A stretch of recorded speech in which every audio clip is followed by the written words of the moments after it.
শরীরের দুইটি জিনিসের কারণে মানুষ সবচেয়ে বেশি জাহান্নামে যাবে। নামাজ না পড়ার কারণে মানুষ বেশি জাহান্নামে যাবে না, রোজা না রাখার কারণে মানুষ বেশি জাহান্নামে যাবে না, হজ না করার কারণে মানুষ বেশি জাহান্নামে যাবে না। শরীরের দুইটি অঙ্গ আছে, দুইটি জিনিস আছে যে জিনিসের কারণে মানুষ সবচেয়ে বেশি জাহান্নামে যাবে। নবীজি সাল্লাল্লাহু আলাইহি ওয়াসাল্লাম নিজে আমাদেরকে জানিয়ে দিয়েছেন। হাদিসটি বুখারী শরীফ বলেন, বিভিন্ন হাদিসের কিতাবের ভিতরে হাদিস এসেছে। দুইটি কারণে নবী সাল্লাল্লাহু আলাইহি ওয়াসাল্লাম জানিয়ে দিয়েছেন, দুইটি অঙ্গের যদি আমার উম্মত আমাকে দুইটি অঙ্গের জিম্মাদার নেয়, দায়িত্ব নেয়, এবং তারা এই দুইটি অঙ্গ দিয়ে গুনাহের কাজ করবে না, সেই দায়িত্ব যদি তারা নেয়, তাহলে আমি নবী তাদেরকে জান্নাতে যাওয়ার জিম্মাদারি নিয়ে নিলাম। বলেন সুবহানাল্লাহ। কয়টি অঙ্গ? দুইটি অঙ্গ। শরীরের দুইটি অঙ্গ মানুষকে সবচেয়ে বেশি জাহান্নামে নিয়ে যাবে। নাম্বার ওয়ান, এক নাম্বার হচ্ছে ফামুন, মানে মুখ, জিহ্বা। এই জিহ্বার গুনাহের কারণে মানুষ, অধিকাংশ মানুষ জাহান্নামে চলে যাবে। আপনি কাউকে আঘাত করেছেন হাত দিয়ে, এই হাতের আঘাত বেশি দিন থাকবে না, কিন্তু মুখ দ্বারা যদি কাউকে কষ্ট দিয়ে থাকেন, এটা এমন একটা কষ্ট সারা জীবন মানুষ মনে রাখবে। এই জন্য নবীজি সাল্লাল্লাহু আলাইহি সাল্লাম জানিয়ে দিয়েছেন, মুসলিম শরীফের হাদিস, আল মুসলিমু মান সালিমাল মুসলিমুনা মিন লিসানিহি ওয়া ইয়াদিহি। A true Muslim is a person, প্রকৃত মুসলমান হচ্ছে ওই ব্যক্তি, whose hand and mouth forsake everyone, যার হাত এবং মুখ থেকে সকল মুসলমান নিরাপদে থাকে। আপনার মুখ থেকে কেউ কষ্ট পাচ্ছে কিনা, আপনার জিহ্বা দ্বারা কাউকে কষ্ট দিচ্ছেন কিনা, অবশ্যই আপনাকে সতর্ক থাকতে হবে। এই জিহ্বা দ্বারা কাউকে কষ্ট দেওয়া যাবে না। এক নম্বর হচ্ছে এই জিহ্বাটাকে, মুখটাকে হেফাজত করতে হবে, জিহ্বা দ্বারা কাউকে কষ্ট দেওয়া যাবে না। নাম্বার টু, দ্বিতীয় নাম্বার হচ্ছে ওয়াল ফরজ, অর্থাৎ লজ্জাস্থান।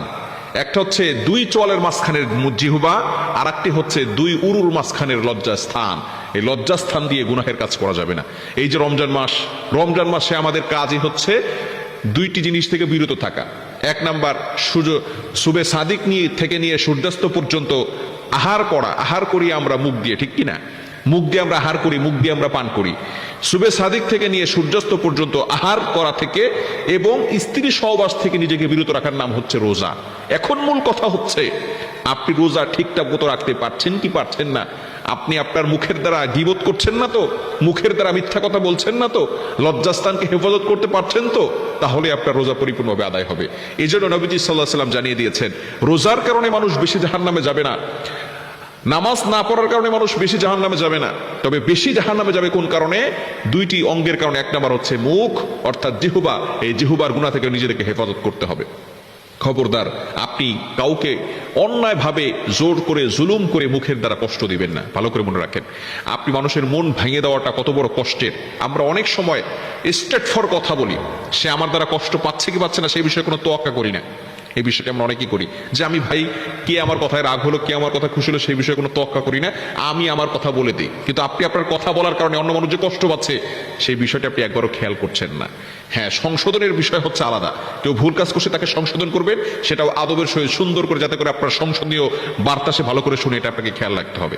এজন্য অবশ্যই মানুষের মন ভেঙে দেওয়া মুখের দ্বারা, এটা অত্যন্ত গুনাহের কাজ। এজন্য খবরদার, এটা কখনো করবেন না। কাবা শরীফ ভেঙে দেওয়া, এটা কি কম গুনাহের কাজ না বেশি গুনাহের কাজ?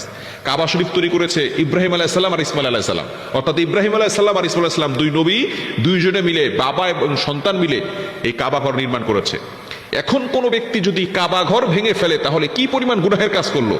কিন্তু কাবা ঘর তো বানিয়েছে ইব্রাহিম আলাইহিস সালাম আর ইসমাইল আলাইহিস সালাম আল্লাহ তাআলার অর্ডারে, আর মানুষের মানুষটাকে বানিয়েছে আল্লাহ তাআলা নিজ হাতে। সুতরাং আপনি কাবাঘর ভেঙে দিচ্ছেন, ইব্রাহিম আলাইহিস সালামের তৈরিকৃত কাবাঘর ভেঙে দিয়েছেন, কিন্তু মানুষের মন ভেঙে দেওয়া মানে আল্লাহর হাতের তৈরি মানুষের মন ভেঙে দিয়েছেন। এই জন্য অবশ্যই খবরদার, মানুষকে কষ্ট দেওয়া যাবে না। আপনি যদি ভালো মানুষ হতে চান, আপনার ব্যবহার ভালো হতে হবে। এই জন্য এই দুইটি জিনিসকে কন্ট্রোল করতে হবে। নাম্বার ওয়ান, এক নাম্বার হচ্ছে ফামুন, আপনার মুখকে হেফাজত করতে হবে, মুখ কন্ট্রোল করতে হবে, জিহ্বাটাকে কন্ট্রোল করতে হবে। দ্বিতীয় নাম্বার হচ্ছে অবশ্যই লজ্জাস্থানকে হেফাজত করতে হবে। এই দুইটি জিনিসের যদি আমরা হেফাজত করতে পারি, তাহলে নবীজি সাল্লাল্লাহু আলাইহি ওয়াসাল্লাম জানিয়ে দিয়েছেন, আমি নিজে তাদেরকে জান্নাতে যাওয়ার জিম্মাদার নিয়ে নিলাম।